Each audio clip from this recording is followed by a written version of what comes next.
నమస్తే. ఎన్నో ఆధ్యాత్మిక కార్యక్రమాలు నిరంతరం జరుగుతూ ఉంటాయి మన ఛానల్‌లో. ఈరోజు ఒక మంచి విషయం గురించి తెలుసుకోబోతున్నాం. ఈ నెల 16వ తారీఖున దశపాపహరణి ఉంది. అంటే ఏమిటి?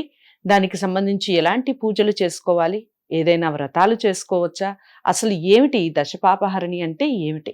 ఈ విషయాల గురించి పూర్తి వివరణ ఇవ్వటానికి నాతో పాటు స్టూడియోలో ఉన్నారు ప్రముఖ ఆధ్యాత్మిక జ్యోతిష్య పండితులు, అలాగే గణపతి దత్తాత్రేయ స్వామి ఉపాసకులు మురళీధర్ శర్మ గారు. ఆయన అడిగి మిగిలిన విషయాలు తెలుసుకుందాం. నమస్కారం గురువుగారు. మహాదేవ శ్రీమాత్రే నమః.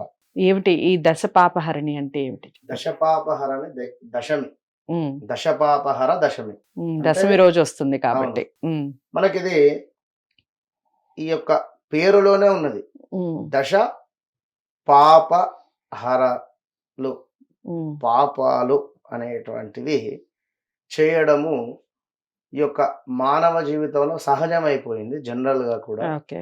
అంటే ఇక్కడ ఏదో పాపాలు చేసుకొని ఈ యొక్క దశపాపహర దశమి రోజు మీరు ఈ ఒక్క రోజు పుణ్యం చేసుకోండి అంటే మాత్రం కుదరదు. కర్మ ఉమ్, అనేది ఖచ్చితంగా అనుభవించాల్సిందే ఎవరైనా కూడా. ఉమ్, అది ఈ మధ్య కాలంలో చూస్తూనే ఉన్నాం. ఎలక్షన్స్‌లో కావచ్చును, ఏదైనా ఏ రకంగానైనా అవును. కూడా ఎవరి కర్మ వారి తప్పకుండా అనుభవించాల్సిందే.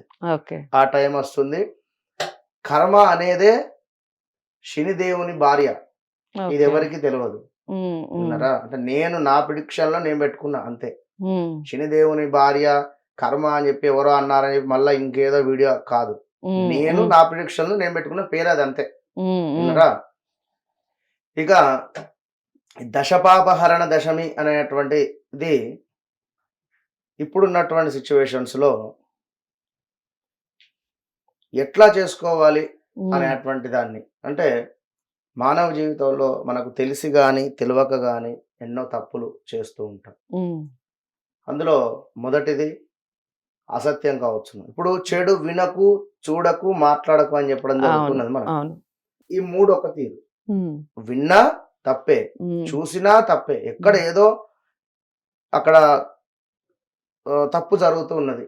ఉమ్, మనం చూస్తూ ఉన్నా కూడా ఆ పాపం తప్పకుండా మన కళ్ళకు వస్తుంది. ఉమ్, ఉమ్, ఇప్పుడు ఏదో ఒక విషయం ఒక ఒక దేవాలయంలో ఉమ్, ఏ విధమైనటువంటి వస్త్రాలతో రావాలి, ఉమ్, ఏ విధమైనటువంటి విధంగా శంకరుని మీద నీళ్లు పోయాలి, ఉమ్, ఎప్పుడైనా ఈశ్వరునికి అభిషేకం చేసేటువంటి సందర్భంలో ఉమ్, అంగి కావచ్చును, బనియన్ కావచ్చును లేకుండా హృదయంతో ఉమ్, స్వామి మన హృదయం భగవంతునికి కనబడాలి అనేటువంటి విధంగా ఉమ్, అభిషేకింపజేసుకోవాలి.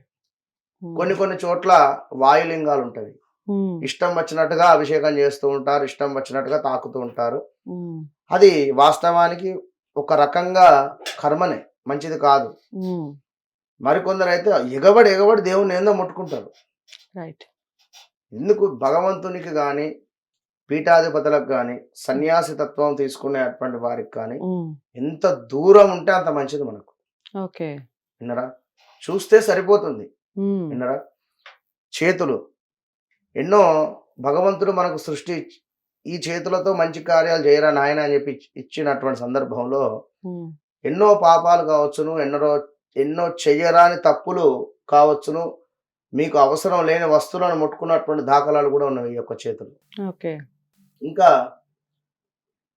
త్రాగే నీరు దగ్గర నుండి ఉమ్, మరికొన్ని కలుషితమైనటువంటి విషయాలలో కానీ ఇంకా ఏదైనా ఇట్లా కొన్ని తప్పులను దశపాపహరణాలుగా అంటే స్త్రీను కూడా కొంత ఇబ్బందికరమైనటువంటి చూపులు చూసిన అంటే ఉమ్, స్త్రీలను ఇబ్బంది పెట్టిన ఇలాంటివి ఉమ్, కొన్ని ఇవన్నీ కూడా ఒక 10 పాపాల కింద డివైడ్ చేయడం జరిగింది. ఓకే. సరే ఇందులో మనం ఎన్ని చేశాము ఎన్ని చేయలేదు అనేటువంటిది మన మనస్సుకు మాత్రమే తెలుసు. ఓకే. ఇక్కడ కెమెరామెన్ గారు ఉన్నారు, లైటింగ్ మ్యాన్ ఉన్నారు, నేనున్నాను, మీరున్నారు, ఎందరు ఉన్నప్పటికీ ఎవరి మనసులోకి అయితే మనం చొచ్చి చూడలేం. ఉమ్, ఎంతటి పీఠాధిపతి అయినా కావచ్చును, ఉమ్, ఎంతటి ఘోర తపస్సు చేసినటువంటి వారైనా కూడా ఆన్ ది స్పాట్ మీ మనసులో మీరేమనుకుంటున్నారో ఎవరు చెప్పలేరు. ఓకే. అది ఎవరి మనసు వారికే తెలుసు ఉమ్, కదా. ఉమ్, కనుక ఎప్పుడు కూడా ప్యూర్ హార్ట్‌గా భగవంతుని కోసం పరితపిస్తూ ఉండాలి. ఉమ్, అంతే నేను చెప్పే అటువంటి విషయం ఇక్కడ.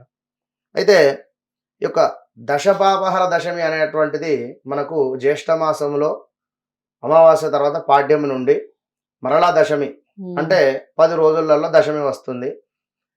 ఈ దశమి వచ్చేటువంటి రోజు కూడా ప్రతిరోజు కూడా ఈశ్వరుడికి అంటే ఉమామహేశ్వరులకు పర్వతవర్ధిని సమేత రాజరాజేశ్వరునికి ప్రతిరోజు రంగురంగుల పూలు ఒక 10 రకాలుగా ఉండేటువంటి పుష్పాలతో 10 రకాలుగా ఉండేటువంటి పిండి పదార్థాలతో నైవేద్యం పెడుతూ పూజిస్తూ ఉండాలి. అలా పూజించినటువంటి పువ్వులను అలా నైవేద్యం పెట్టినటువంటి ఈ యొక్క పిండి పదార్థాలను తీసుకువెళ్ళి బ్రాహ్మణులకు దానం ఇవ్వాలి. మరి ఇంతటి కలియుగంలో అంతటి పరిస్థితి ఉంటుందా? ఉండదు. 10 రకాల పువ్వులే దొరకవి. 10 రకాల పూలు తెచ్చుకోవాలంటే కూడా ఓపిక ఉండదు, మనకు అంత టైం లేదు. ఇక 10 రకాల పిండి వంటలు లేవు. ఒక్కటి చేసి పెట్టడమే ఎక్కువ అనుకుంటుంది జనరల్ గా. వాస్తవానికి ఈ యొక్క జ్యేష్ఠ మాసంలో ఉండేటువంటి ఈ మనకు శుక్లపక్షంలో ఉండేటువంటి మొదటి పాడ్యం నుండి యొక్క దశమి వరకు ఈ 10 రోజులు కూడా చక్కగా కాశీలో ఉండాలి అని చెప్పి మనకు పురాణం చెప్తూ ఉన్నది. కాశీలో చక్కగా కూడా గంగ స్నానం చేస్తూ గంగే చయమునే చైవ గోదావరి సరస్వతి నర్మదా సింధు కావేరి జలేస్మిన్ సన్నిధిం కురు అనేటువంటి యొక్క మంత్రాన్ని చదువుకుంటూ విన్నరా గంగలో స్నానం ఆచరించాలి. ఆ స్నానాన్ని కూడా ఇలా ఒకసారి ఊపిరిని లోపలికి పీల్చుకొని యొక్క ముక్కును గట్టిగా కూడా పట్టుకొని 3 మునకలు వేయాలి. ఇది మీకు పూర్తి స్నానం అవుతుంది. ఎక్కడో ఇంట్లో షవర్ తిప్పుకొని లేదా బకెట్లో నీరు పోసుకోవడం కానీ లేదా ఎక్కడో కుళాయిలో నీళ్ళు వస్తున్నాయి స్నానం చేస్తా అనుకుంటే స్నానమే అది కాదు అని కాదు.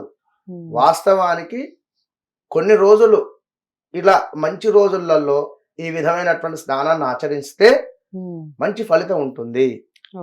అయితే ఈ విధంగా స్నానాలను ఆచరిస్తూ మనకు కుదిరినన్ని పుష్పాలు ఏవైతే దొరికాయో, స్వామి 10 రకాల పుష్పాలు దొరకలేదు, నా మనస్సులో కొన్ని వందల పుష్పాలు ఉన్నాయి, నేను నీకు సమర్పిస్తున్నాను. అందులో మంచి మనసు, అందులో ఎదుటి వారిని నొప్పించకుండా మాట్లాడేటువంటి తత్వం కావచ్చును, ఇందులో మనం చెప్పేటువంటి ప్రతి మాట సత్యమై ఉండడము, అది ఎదుటి వారికి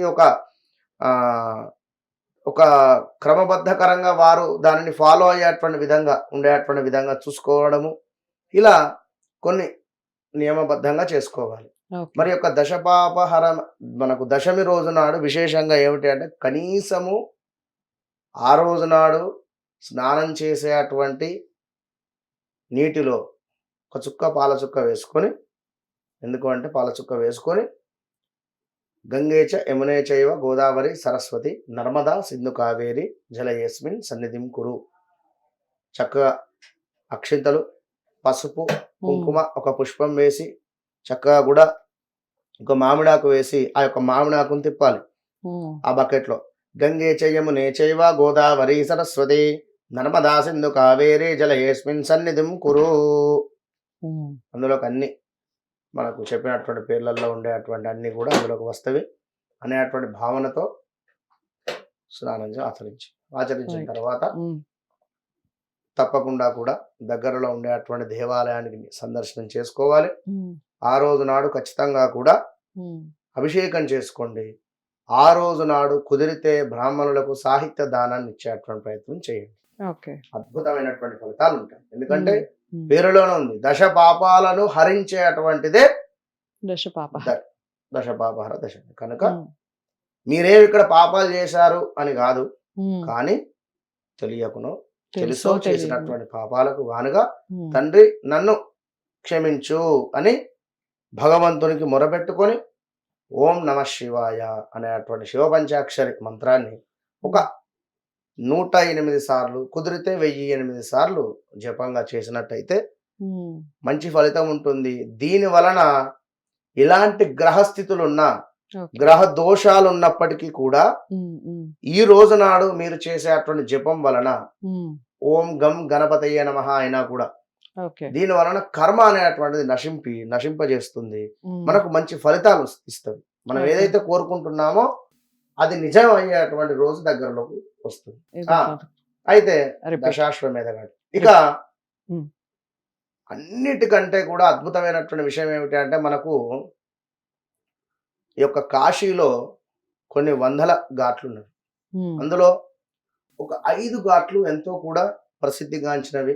అయితే మనకు కాశీలో కొన్ని వందల ఘాట్లు ఉన్నవి. అందులో మనకు ముఖ్యమైనది ఏంటిది అంటే ఆస్సీ ఘాట్ అని చెప్పేసి, అదేవిధంగా దశాశ్వమేధ ఘాటు, చెత్సింగ్ ఘాట్ కానీ, అదేవిధంగా మాన్ మందిర్ ఘాట్ కానీ, సింధియా ఘాట్ కానీ, మణికర్ణిక ఘాట్ కానీ, ఇట్లా ఉన్నవి. ఇందులో ఇప్పుడు రెండవది అయినటువంటి మనం చెప్పినటువంటిది ఏంటిది, దశాశ్వమేధ ఘాట్. దీని పేరే దశాశ్వమేధ ఘాట్. మరి యొక్క దశపాపహరణ దశమి రోజు ఈ దశాశ్వమేధ ఘాట్ వద్ద స్నానాన్ని ఆచరించి దశాశ్వమేధ ఘాట్లో ఉండేటువంటి ఈశ్వరుణ్ణి ఎవరైతే దర్శనం చేసుకొని కాస్త జపాన్ని ఆచరిస్తారో అద్భుతమైనటువంటి ఫలితం ఉంటుంది. కాశీలో ఉండేటువంటి వారు ఎవరైనా, మన తెలుగు వారు కానీ ఎక్కడి వారైనా కూడా ఈ వీడియోని తిలకించి తప్పకుండా ఆ రోజు 16వ తారీఖు నాడు ఈ యొక్క మనం చెప్పినటువంటి దశాశ్వమేధ ఘాట్ వద్ద స్నానాన్ని ఆచరించండి. 3 మునుకలు వేయండి చక్కగా. కూడా వేసిన తర్వాత చక్కగా శుభ్రంగా వచ్చేసి దశాశ్వమేధ ఘాట్లో ఉండేటువంటి ఈశ్వరుని దర్శనం చేసుకోండి. అక్కడే కూర్చొని జపాన్ని ఆచరించండి. మంచి ఫలితం ఉంటుంది. ఈ జూన్ 16న దశపాపహరణ దశమి అనేది రావటం జరుగుతుంది. ఇది కాశీలో ఉన్నటువంటి దశ అశ్వమేధ ఘాట్ దగ్గర ఏదైతే ఉందో అక్కడ మీరు పూజలు చేసుకోవటం వలన చాలా మంచి ఫలితాలు ఉంటాయి. అంతేకాకుండా దానికి సంబంధించిన వివరణ పూర్తిగా, ఒకవేళ ఇంట్లో ఉన్నప్పుడు ఎలాంటి స్నానం ఆచరించాలి, ఏ విధంగా చేయాలి, ఆ రోజున ఎలాంటి పూజలు చేయటం వలన లేదా ఎలాంటి దానాలు చేయటం వలన ఎలాంటి రిజల్ట్ అనేది ఉంటుంది, మనం ఎలాంటి పుణ్యాన్ని మూటగట్టుకుంటాం అన్న విషయాన్ని చాలా చక్కగా వివరించారు. తప్పకుండా వీడియో అందరికీ షేర్ చేయండి. జూన్ 16 లోపల ఈ వీడియో చూసిన వారందరూ కూడా దీన్ని ఫాలో అవుతారని అనుకుంటున్నాను.